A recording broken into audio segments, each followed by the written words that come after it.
unless this reptilian or other world intelligences, whoever they are, something's got to be done about them.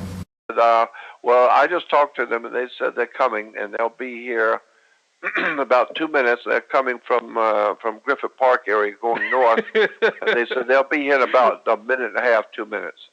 And I said, who? He said, oh, wait, you see.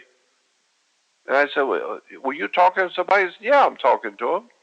Yeah. Where do you think I got the information from? They told me they're going to be here. And I said, who is going to be here? He said, you said you wanted to see UFOs, right? Yeah. I said, yeah. She said, well, then just sit tight and they're going to be here. And I'm wondering, what the fuck is going on here? Yeah. And they come over very quietly. They come over, and then in a triangle formation, 3 of them, and they're glowing, beautiful colors, and they make no sound at all. And I just stood there watching them and looking at them, trying to figure out in my mind, what in the fuck am I looking at? What in the hell am I seeing? And so then in 59. Yeah.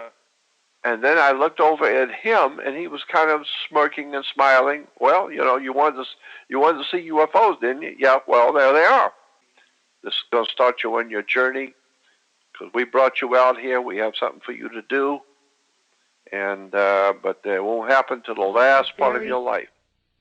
Brief glimpse of the side of the face, including one of the eyes and part of the mouth, and the hand that was outstretched to the left of me and to its right. It had claws.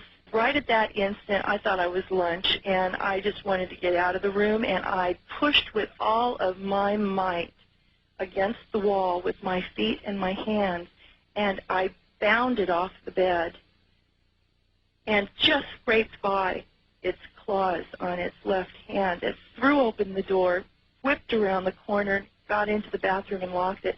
I had all these bedclothes that were tangled around my feet and everything. I was trying to get through them and dragging some of them in with me. Scared to death that this thing was going to get me before I could get away. And as soon as I'd locked the door, not thinking that if it could get into my bedroom, it could get into the bathroom, I thought I was safe. As my mother and my father, I could hear them walking down the hall calling me, and I wasn't answering, so they became more frantic. And they started screaming at that point, and then my father goes, oh my God, at the top of his lungs, and then I opened the door. I saw these deep grooves that had been just carved into the door by this hand with claws, and it had just made curls down to the bottom of the door frame. And it was a very, very, very scary and freaky situation, made even more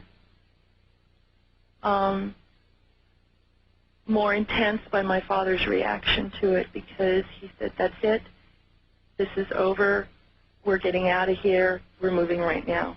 And he told me, you have enemies here.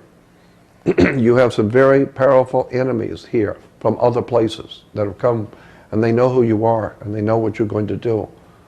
So just be careful in your life, but we'll protect you. Identical. I was sitting in a restaurant right on Wilshire and Fairfax, a little hamburger stand. In peripheral vision, I didn't see them, but I saw 2 guys walk in. And when they walked in, immediately it was an electrical shock. And I almost fell off the chair at the counter. And the voice says, get out of here quick, you're in trouble, run. And so I stumbled, I had to get up, I stumbled on the floor. I threw some money on the counter, and I ran out the side door. And the voice kept saying, you're in serious trouble, run quick. Your life is in danger.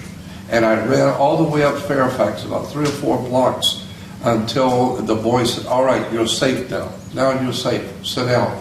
And I sat at a bus stop, my heart was pounding, and I thought, that's the second time this has happened. What in the world is going on?